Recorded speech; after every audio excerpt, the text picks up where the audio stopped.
This is Mech Fans Toys Galvontron. Really flying close to the sun with that name, aren't you lads? It's an upscaled knockoff of DX9's War in Pocket Tyrant, their legend scale Galvontron. A toy I wasn't really interested in, or if I'm completely honest, knew existed, but I found Mech Fans Toys knockoff of it on sale for £3.25, so we all have to deal with it now. So first off, this thing is tiny, but not that tiny.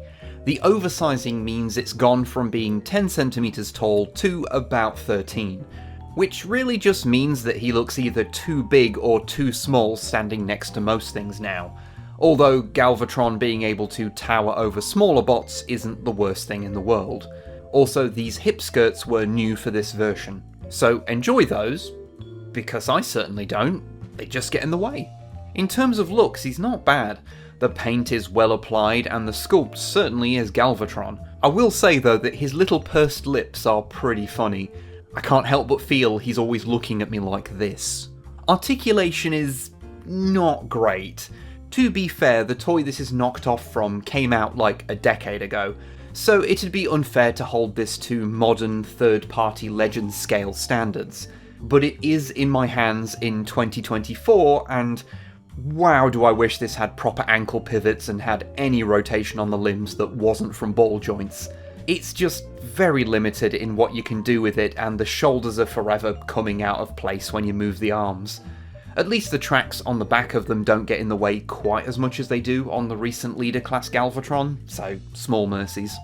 For accessories, he comes with his particle beam cannon, a tiny matrix of leadership. Some versions seem to come with a chain for it, but mine didn't, so I guess it just needs to sit on the ground next to him until it's eaten by a passing animal, and some stickers. None of these stickers actually fit or would be particularly appropriate for the toy, but hey, who can ever be mad at some free stickers? Now let's do what this toy calls a transformation. Galvontron's transformation has exactly one fun part. There you go, that's it. Hope it was all you thought it would be. The rest is just folding up his limbs until he looks like something to pop a barrel on the front of, which wouldn't really be an issue for a toy of this size if anything pegged into place. Everything on here either doesn't peg into anything or is supposed to, but kinda doesn't.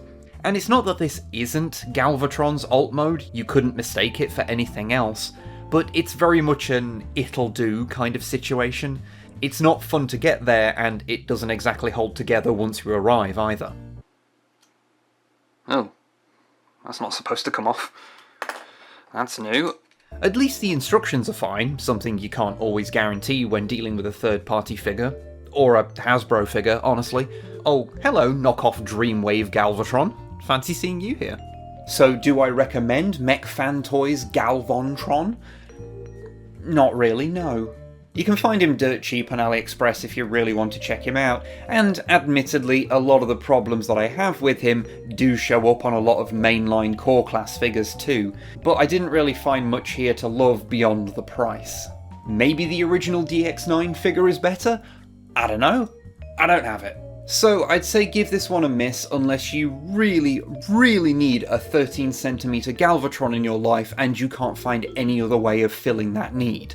Or you make Transformers reviews and you don't want to spend too much money on the subject of your next video.